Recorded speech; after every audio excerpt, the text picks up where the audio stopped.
1971 दोपहर के 3 बजे का टाइम था।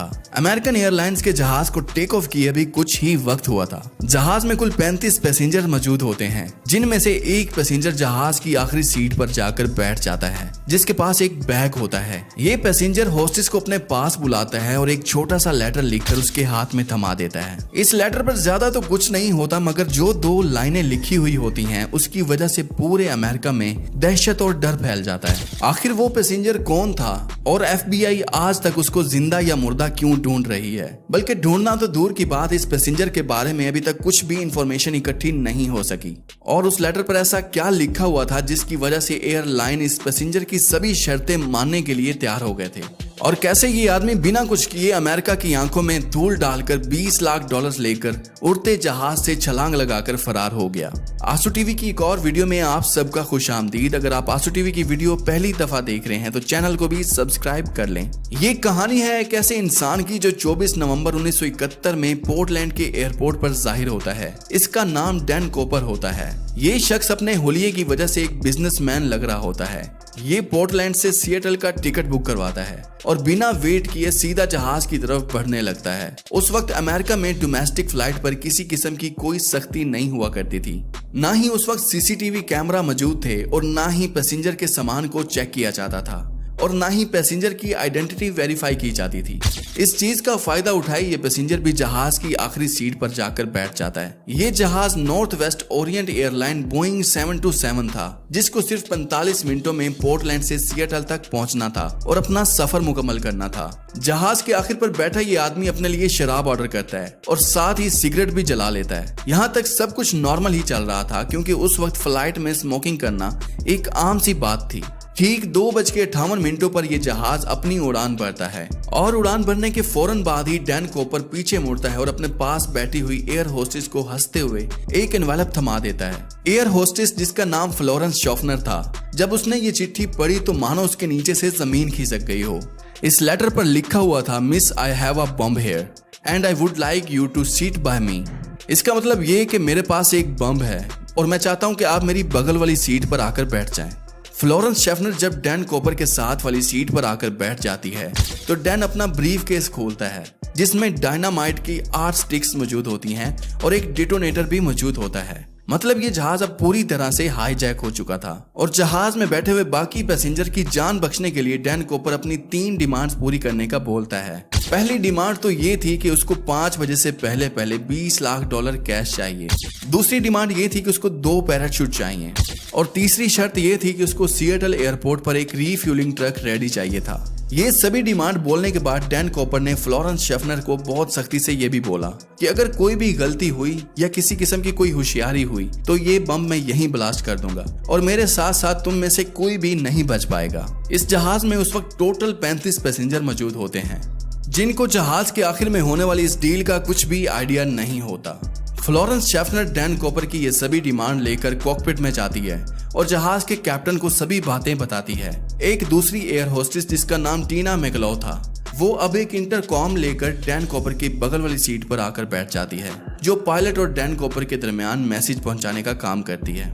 डैन कॉपर की सख्त मिजाजी की वजह से पायलट को भी लगता था कि ये बंदा तो सर फिरा है, ये किसी भी टाइम कुछ भी कर सकता है। इसीलिए लोकल अथॉरिटीज और FBI ने भी ये फैसला किया कि हाईजैकर की सभी डिमांड्स को पूरा किया जाए। और ये सभी डिमांड मानने की वजह ये भी थी कि अमेरिकी गवर्नमेंट को लगता था कि ये बंदा हमसे भागकर ज्यादा दूर नहीं जा पाएगा।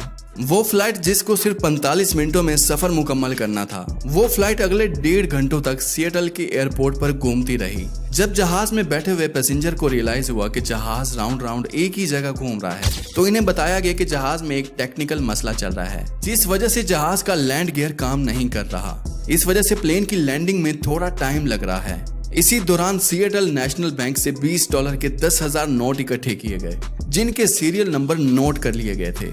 एक करीबी स्काई डाइविंग क्लब से 2 पैराशूट के बैग भी अरेंज किए गए। फाइनली 5:45 पर जहाज को लैंड करवाया गया और वादे के मुताबिक डैन कॉपर को पैसों से भरा बैग और 2 पैराशूट के पेयर्स दे दिए गए और साथ साथ जहाज को रिफ्यूल भी किया गया। अपनी मांगे पूरी करवाने के बाद डैन कॉपर ने 35 पैसेंजर और 2 फ्लाइट क्रू मेंबर को जहाज से उतरने की इजाजत दे दी, जबकि 2 पायलट्स और 2 जहाज क्रू मेंबर को जहाज में रहने का ही बोला। इस वक्त रात हो चुकी थी और जहाज फिर से एक बार सिर्फ 5 लोगों के साथ ही सिएटल के एयरपोर्ट से टेक ऑफ कर गया। डैन कॉपर फिर से अपने साथ बैठी टीना मकलो के जरिए पायलट को इंस्ट्रक्शन भेजता है। वो चाहता था कि जहाज के लैंडिंग गियर और फ्लिप्स खुले रहें, एल्टीट्यूड 10,000 फीट और जहाज की स्पीड 320 किलोमीटर पर आवर हो और जहाज को सीधा ही मैक्सिको सिटी लेकर जाया जाए। पायलट्स ने उसकी सभी डिमांड्स तो पूरी कर दी, लेकिन जहाज को सीधा मैक्सिको लेकर जाना फ्यूल कम होने की वजह से पॉसिबल नहीं था। इस वजह से पायलट्स ने डैन कॉपर को जहाज की रिफ्यूलिंग के लिए 2 ऑप्शन दिए, पहला रीनो और दूसरा फिनिक्स। डैन कॉपर रीनो पर राजी हो गया और दूसरी तरफ लोकल और फेडरल अथॉरिटी भी हाईजैकर को दबोचने के लिए पूरी कोशिश कर रहे थे। इवन 2 फाइटर जेट को भी जहाज के पीछे लगाया गया, लेकिन वो इतनी स्लो स्पीड मेंटेन नहीं कर सका जितनी इस पैसेंजर जहाज की थी। इस वजह से इन्होंने जहाज के ऊपर चक्कर लगाना शुरू कर दिया। रात के अंधेरे में जहाज रीनो की तरफ बढ़ता ही चला जा रहा था और बढ़ता ही चला जा रहा था। इतने में डैन कॉपर ने अपने पास बैठी टीना मकलो को कॉकपिट में जाने का बोला, जहां पहले से ही 2 पायलट्स और एक फ्लाइट अटेंडेंट मौजूद थी। जब टीना कॉकपिट का दरवाजा बंद करने के लिए पलटी तो उसे आखिरी दफा बस इतना ही दिखाई दिया कि डैन कॉपर अपनी कमर पर कुछ बांध रहा है। उसके बाद जहाज की सीढ़ियां खुली और डैन कॉपर ने वहां से छलांग लगा ली। उसके बाद जो कुछ भी हुआ उसको आज तक डिफाइन नहीं किया जा सका। 3 घंटों के बाद जब जहाज रीनो में लैंड हुआ तो पूरे जहाज को अच्छी तरह से चेक किया गया, लेकिन जहाज में ना ही कॉपर था और ना ही कोई बॉम्ब था। इस वाक़े के बाद डैन कॉपर का कहीं भी कोई भी निशान नहीं मिल सका, ना ही जिंदा और ना ही मुर्दा। आखिर डैन कॉपर कौन था और पूरे अमेरिका की आंखों को धोखा देकर कहां चला गया? ये केस अमेरिका की हिस्ट्री का वो केस है जिसको आज तक बंद नहीं किया जा सका। डैन कॉपर को किसी ने जहाज से जंप करते तो नहीं देखा था, लेकिन जहाज का स्टेयर केस खुला रह जाने की वजह से ये बात तो तय थी कि इसने सिएटल और रीनो के बीच ही कहीं जंप किया था। अब FBI ने जहाज पर सबूत तलाश करना शुरू कर दिया, लेकिन इन्हें सिर्फ कॉपर की टाई, 8 इस्तेमाल किए हुए सिगरेट के टुकड़े और एक पैराशूट जो डैन कॉपर पीछे जहाज में छोड़ गया था, इसके अलावा और कोई भी सॉलिड एविडेंस नहीं मिल सका। इवन किसी के पास इसकी फोटो तक मौजूद नहीं थी। पैसेंजर और क्रू मेंबर से इंटरव्यू लेने के बाद इसका एक फर्जी स्केच तैयार किया गया। इससे पहले कॉपर को सिएटल और रीनो के बीच में तलाश किया जाता, FBI को ये बात जाननी थी कि इसने एग्जैक्ट कौन सी जगह छलांग लगाई थी। ये जानना ज्यादा मुश्किल नहीं था क्योंकि जहाज उस वक्त ऑटो पायलट पर मौजूद था। जिस पाथ पर जहाज फ्लाई कर रहा था वो सब कुछ रिकॉर्ड हो चुका था। जहाज की स्पीड कितनी थी, कितने बजे जहाज का स्टेयर केस खुला था और तमाम इंफॉर्मेशन की बेस पर डैन कॉपर की ड्रॉप लोकेशन का अंदाजा लगा लिया गया और फिर एक सर्च एरिया ढूंढा गया जो 45 स्क्वायर किलोमीटर एरिया था।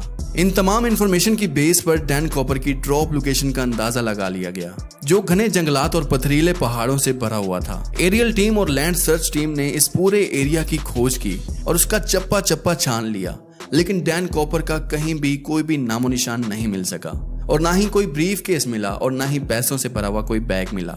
अब सबको यही लग रहा था कि डैन कॉपर मर गया होगा, लेकिन उसके बाद जो हुआ उसने FBI के होश उड़ाकर रख दिए। अमेरिकन हिस्ट्री में पहली दफा FBI ने पब्लिक से मदद मांगना शुरू कर दी। डैन कॉपर के चेहरे का स्केच और $2 लाख के सीरियल नंबर भी अखबार में छापे गए और डैन कॉपर के बारे में कोई भी इंफॉर्मेशन देने पर इनाम का भी वादा किया गया।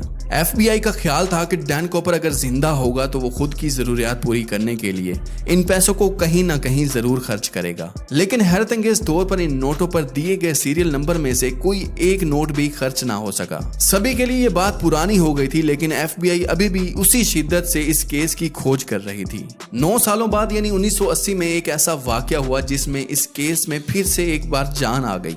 सैडरन वाशिंगटन में कोलंबिया रिवर के एज पर एक बीच है जिसको टीना बार कहा जाता है। यहाँ एक बच्चा अपने पेरेंट्स के साथ खेल रहा था जब उसको रिवर के किनारे नोटों की 3 गड्डियां मिलती हैं। ये वही $20 के नोटों की गड्डियां थी जो टोटल $58,000 बनते थे।